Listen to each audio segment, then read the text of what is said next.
ಯಶವಂತಪುರದಲ್ಲಿ ಚುನಾವಣೆ ಮುಗಿದಿದೆ. ಆದರೆ ಅಸಲಿ ಕಥೆ ಶುರುವಾಗೋದು ಈಗ. ಬನ್ನಿ, ಈ ಅಂಕಿ ಸಂಖ್ಯೆಗಳ ಆಳಕ್ಕಿಳಿದು ನೋಡೋಣ ಮತದಾರರು ಕೊಟ್ಟಿರುವ ನಿಜವಾದ ತೀರ್ಪು ಏನು ಅಂತ. ಇದು ಬರೀ ಸೋಲು ಗೆಲುವಿನ ಲೆಕ್ಕಾಚಾರ ಅಲ್ಲ, ಇದೊಂದು ಪರೀಕ್ಷಾರ್ಥ ಜನಾದೇಶ. ಯಶವಂತಪುರ ಇದು ಬರೇ ಬೆಂಗಳೂರಿನ ಒಂದು ಭಾಗ ಅಷ್ಟೇ ಅಲ್ಲ, ಇದು ತನ್ನದೇ ಆದ ಕನಸು, ತನ್ನದೇ ಆದ ವೇಗ ಇರೋ ಒಂದು ಸಂಪೂರ್ಣ ನಗರೀಕರಣಗೊಂಡ ಕ್ಷೇತ್ರ. ಇಲ್ಲಿನ ಜನರ ಕನಸುಗಳು ಆಕಾಶದಷ್ಟು ದೊಡ್ಡದು, ಆದ್ರೆ ಅವರು ಪ್ರತಿದಿನ ಎದುರಿಸೋ ಸವಾಲುಗಳು ಕೂಡ ಅಷ್ಟೇ ದೊಡ್ಡವು. ಸರಿ, ಈ ತೀರ್ಪನ್ನ ಸರಿಯಾಗಿ ಅರ್ಥ ಮಾಡ್ಕೊಳ್ಬೇಕು ಅಂದ್ರೆ ಮೊದಲು ನಾವು ಕ್ಷೇತ್ರದ ಜನರ ನಾಡಿಮಿಡಿತವನ್ನ ತಿಳಿಬೇಕು. ಆಮೇಲೆ ಈ ಸಂಖ್ಯೆಗಳು ಏನ್ ಹೇಳುತ್ತೆ ಅಂತ ಕೇಳೋಣ. ಈ ದೊಡ್ಡ ಬದಲಾವಣೆ ಯಾಕಾಯ್ತು ಅನ್ನೋ ಕಾರಣಗಳನ್ನ ಹುಡುಕೋಣ. ಕೊನೆಗೆ ಈ ಎಲ್ಲ ಸಮಸ್ಯೆಗಳಿಂದ ಒಂದು ಪರಿಹಾರದ ಕಡೆಗೆ ಒಂದು ಸ್ಪಷ್ಟ ನೀಲನಕ್ಷೆಯನ್ನ ನೋಡೋಣ. ಹಾಗಾದ್ರೆ ಬನ್ನಿ ಶುರು ಮಾಡೋಣ. ಯಶವಂತಪುರದ ನಾಡಿಮಿಡಿತ ಹೇಗಿದೆ? ಇಲ್ಲಿನ ಜನರ ಆಸೆ ಆಕಾಂಕ್ಷೆಗಳೇನು? ಅವರ ದಿನನಿತ್ಯದ ಬದುಕಿನ ಸಂಘರ್ಷಗಳೇನು? ಬನ್ನಿ ನೋಡೋಣ. ನೋಡಿ, ಯಶವಂತಪುರ ಅನ್ನೋದು ಒಂದ್ರೀತಿ ವಿಪರ್ಯಾಸಗಳ ಸಂಗಮ. ಒಂದು ಕಡೆ ನೋಡಿದ್ರೆ ಐಟಿ ಹಬ್, ದೊಡ್ಡ ದೊಡ್ಡ ಕೈಗಾರಿಕೆಗಳು, ಸುಮಾರು 5,64,000ಕ್ಕೂ ಹೆಚ್ಚು ವಿದ್ಯಾವಂತ ಮತದಾರರು. ಇನ್ನೊಂದ್ ಕಡೆ ನೋಡಿದ್ರೆ ಗಂಟೆಗಟ್ಲೆ ಟ್ರಾಫಿಕ್ ಜಾಮ್, ಕುಡಿಯೋ ನೀರಿಗಾಗಿ ಪರದಾಟ, ಮತ್ತೆ ಡಿಗ್ರಿ ಹಿಡಿದು ಓಡಾಡೋ ಯುವಕರಲ್ಲಿ ನಿರುದ್ಯೋಗದ ಸಮಸ್ಯೆ. ಪ್ರಗತಿ ಮತ್ತು ಸಂಕಷ್ಟ ಇವೆರಡರ ನಡುವಿನ ಈ ಸಂಘರ್ಷ ಇದೆಯಲ್ಲ, ಇದೇ ಈ ಸಲದ ಚುನಾವಣೆಯ ಫಲಿತಾಂಶವನ್ನೇ ನಿರ್ಧರಿಸಿದೆ. ಸರಿ, ಜನರ ಈ ದಿನನಿತ್ಯದ ಕಷ್ಟಗಳು ಮತಪೆಟ್ಟಿಗೆಯಲ್ಲಿ ಹೇಗೆ ದಾಖಲಾಯಿತು? ಬನ್ನಿ ಅಂಕಿಅಂಶಗಳನ್ನೇ ಮಾತಾಡ್ಸೋಣ. ಈ ಫಲಿತಾಂಶ ಇದೆಯಲ್ಲ, ಇದು ನಮ್ಗೆ ತುಂಬನೇ ಸ್ಪಷ್ಟವಾಗಿ 3 ಸಂಕೇತಗಳನ್ನ ನೀಡುತ್ತಿದೆ. ಹೌದು, ಮತದಾರರು ಕೊಟ್ಟಿರುವ ಸಂದೇಶ ತುಂಬಾನೇ ಸ್ಪಷ್ಟವಾಗಿದೆ. ಹಾಗಾದರೆ ಆ 3 ಮುಖ್ಯ ಸಂಕೇತಗಳು ಯಾವುದು? ಮೊದಲನೇ ಸಂಕೇತ ಮತ್ತು ಬಹುಶಃ ಎಲ್ಲಕ್ಕಿಂತ ಸ್ಪಷ್ಟವಾಗಿ ಕಾಣೋದು ಮತದಾರರ ನಿಷ್ಠೆಯಲ್ಲಿ ಆಗಿರುವ ಒಂದು ದೊಡ್ಡ ಬದಲಾವಣೆ. ಯೋಚನೆ ಮಾಡಿ, ಕೇವಲ 5 ವರ್ಷಗಳಲ್ಲಿ ಕಾಂಗ್ರೆಸ್ನ ಮತಪಾಲು 40% ಸೀದಾ 6%ಕ್ಕೆ ಕುಸಿದಿದೆ. ಅದೇ ಹೊತ್ತಿಗೆ ಬಿಜೆಪಿ 21% 47%ಕ್ಕೆ ಜಿಗಿದಿದೆ. ಇದು ಬರೀ ಸಂಖ್ಯೆಗಳ ಆಟ ಅಲ್ಲ, ಇದೊಂದು ರಾಜಕೀಯ ಭೂಕಂಪನೇ ಸರಿ.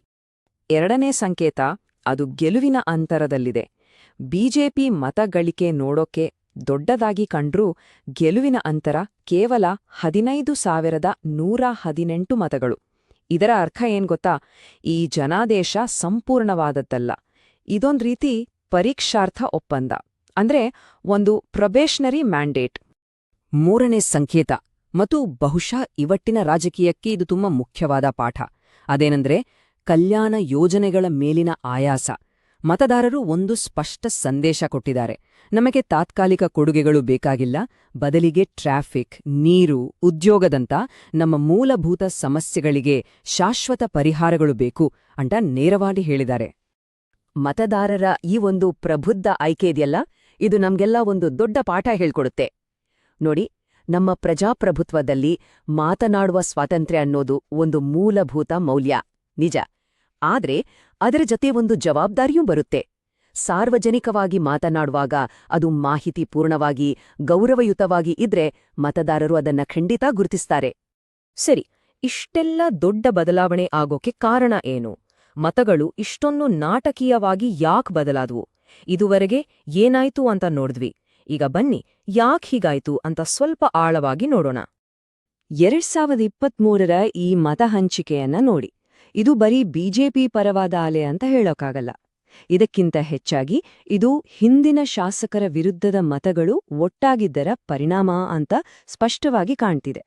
ಗಮನಿಸಿ, ಜೆಡಿಎಸ್ ಕೂಡ ತನ್ನ ಮತಬ್ಯಾಂಕ್ ಅನ್ನು ಸುಮಾರು ಅಷ್ಟೇ ಗಟ್ಟಿಯಾಗಿ ಉಳಿಸ್ಕೊಂಡಿದೆ.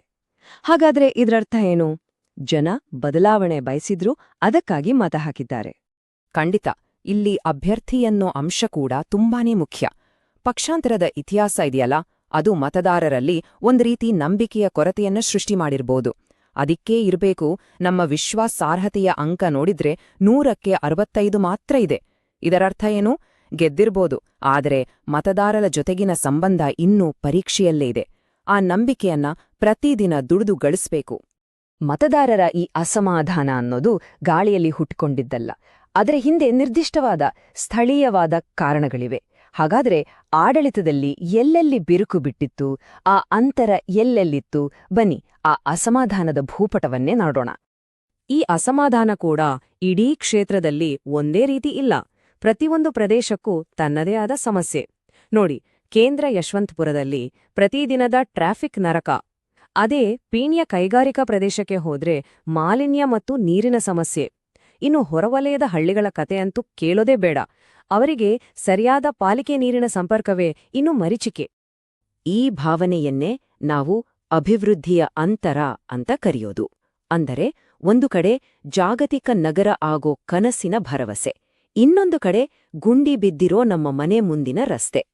ಈ ಕನಸು ಮತ್ತು ವಾಸ್ತವದ ನಡುವಿನ ಅಂತರ ಇದೆಯಲ್ಲ, ಅದೇ ಮತದಾರರ ಹತಾಶೆಗೆ ನಿಜವಾದ ಕಾರಣ. ಸರಿ, ಇಲ್ಲಿಯವರೆಗೆ ಸಮಸ್ಯೆಗಳನ್ನ ವಿಶ್ಲೇಷಣೆ ಮಾಡಿದ್ವಿ. ಅದು ಸುಲಭ. ಆದರೆ ಪರಿಹಾರ? ಈ ಡೇಟಾವನ್ನೇ ಬಳಸ್ಕೊಂಡು ಯಶವಂತಪುರದ ಜನರಿಗಾಗಿ ಒಂದು ಸ್ಪಷ್ಟವಾದ ಕಾರ್ಯರೂಪಕ್ಕೆ ತರಬಹುದಾದ ನೀಲನಕ್ಷೆಯನ್ನ ಹೇಗೆ ರೂಪಿಸಬಹುದು? ಬನ್ನಿ ನೋಡೋಣ. ಮೊದಲನೆಯ ಆದ್ಯತೆ ಟ್ರಾಫಿಕ್. ಮೆಟ್ರೋ NH4 ಜಂಕ್ಷನ್ನಲ್ಲಿ ಫ್ಲೈಓವರ್ ವಿಸ್ತರಣೆ. ಇದಕ್ಕೆ ತಗಲುವ ವೆಚ್ಚ ಸುಮಾರು 60 ಕೋಟಿ. ಸಮಯ 2 ವರ್ಷ. ಆದರೆ ಇದರಿಂದ ಸಿಗೋ ಪ್ರತಿಫಲ? ಇಲ್ಲಿನ ಪ್ರತಿಯೊಬ್ಬ ನಾಗರಿಕನ ಜೀವನದಿಂದ ದಿನಕ್ಕೆ 20 ನಿಮಿಷಗಳ ಒತ್ತಡವನ್ನ, ಆತಂಕವನ್ನ ತೆಗೆದುಹಾಕಿದ ಹಾಗೆ. ಎರಡನೇ ಆದ್ಯತೆ ನೀರು. ಸುಮಾರು 30 ಕೋಟಿ ರೂಪಾಯಿ ವೆಚ್ಚದಲ್ಲಿ BWSSB ಪೈಪ್ಲೈನ್ಗಳನ್ನು ನವೀಕರಿಸಿದ್ರೆ ಕೇವಲ ಒಂದೇ ವರ್ಷದಲ್ಲಿ ದುಬಾರಿ ಟ್ಯಾಂಕರ್ ನೀರಿನ ಮೇಲಿನ ಅವಲಂಬನೆ ಕೊನೆಯಾಗುತ್ತದೆ. ಪ್ರತಿಯೊಂದು ಮನೆಗೂ ನಲ್ಲಿಯಲ್ಲಿ ಶುದ್ಧ ಕಾವೇರಿ ನೀರು ಸಿಗುತ್ತದೆ.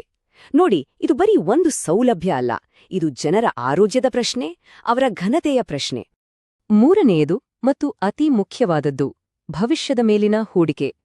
25 ಕೋಟಿ ವೆಚ್ಚದಲ್ಲಿ ಒಂದು ಕೌಶಲ್ಯ ಮತ್ತು ಸ್ಟಾರ್ಟ್ಅಪ್ ಕೇಂದ್ರ. ಇದು ಬರೀ ಕಾಂಕ್ರೀಟ್ ಕಟ್ಟಡ ಅಲ್ಲ, ಇದು ವರ್ಷಕ್ಕೆ 2,000 ಯುವಕರಿಗೆ ಉದ್ಯೋಗ ನೀಡಿ ಅವರ ಬದುಕಿಗೆ ಭರವಸೆ ನೀಡುವ ಒಂದು ವೇದಿಕೆ.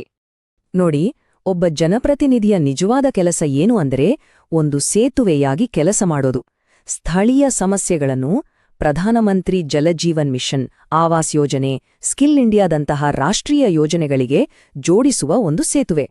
ಹೀಗೆ ಮಾಡಿದಾಗ ಏನಾಗುತ್ತೆ? ಅಭಿವೃದ್ಧಿಯ ವೇಗ ತಾನಾಗೇ ದುಪ್ಪಟ್ಟಾಗುತ್ತೆ. ಒಳ್ಳೆ ಆಡಳಿತ ಕೊಡ್ಬೇಕು ಅಂದ್ರೆ ಅದ್ರ ಜೊತೆ ಜವಾಬ್ದಾರಿಯೂ ಇರಬೇಕು. ನೋಡಿ, ಜನರ ನಂಬಿಕೆಯನ್ನ ಗಳಿಸ್ಬೇಕು ಅಂದ್ರೆ ಅವರ ವೈಯಕ್ತಿಕ ಮಾಹಿತಿಯನ್ನ, ಡೇಟಾವನ್ನ ಗೌರವಿಸ್ಬೇಕು. ಭಾರತದ ಕಾನೂನು ಕೂಡ ಇದನ್ನೇ ಹೇಳುತ್ತೆ. ಜನರ ಒಪ್ಪಿಗೆಯೊಂದಿಗೆ ಅವರ ಮಾಹಿತಿಯನ್ನ ಸುರಕ್ಷಿತವಾಗಿಟ್ಟಾಗ ಮಾತ್ರ ಆಡಳಿತದ ಮೇಲೆ ನಿಜವಾದ ಗಟ್ಟಿಯಾದ ನಂಬಿಕೆ ಹುಟ್ಟೋಕೆ ಸಾಧ್ಯ. ಹಾಗಾದ್ರೆ ನಾವಿದ್ರಿಂದ ಏನ್ ಕಲಿಬಹುದು? 2023ರ ಯಶವಂತಪುರದ ಜನಾದೇಶ ಅನ್ನೋದು ಒಂದು ಅಂತಿಮ ತೀರ್ಪಲ್ಲ, ಅದೊಂದು ಪರೀಕ್ಷಾರ್ಥ ಒಪ್ಪಂದ. ಹಾಗಾದ್ರೆ ಒಂದು ಗೆಲುವು ಅನ್ನೋದು ಸರ್ವಾನುಮತದೊಪ್ಪಿಗೆಯೇ, ಅಥವಾ ಪ್ರತಿದಿನ ಜನರ ಸೇವೆ ಮಾಡಿ ಅವರ ನಂಬಿಕೆಯನ್ನ ಗಳಿಸಿ ಉಳಿಸಿಕೊಳ್ಳಬೇಕಾದ ಒಂದು ಪವಿತ್ರ ಜವಾಬ್ದಾರಿಯೇ? ಈ ಜವಾಬ್ದಾರಿಯನ್ನು ಹೊತ್ತು ನಿಜವಾದ ಬದಲಾವಣೆ ತರಲು ಬಯಸುವ ನಾಯಕರಿಗೆ ಒಂದು ದಾರಿಯಿದೆ.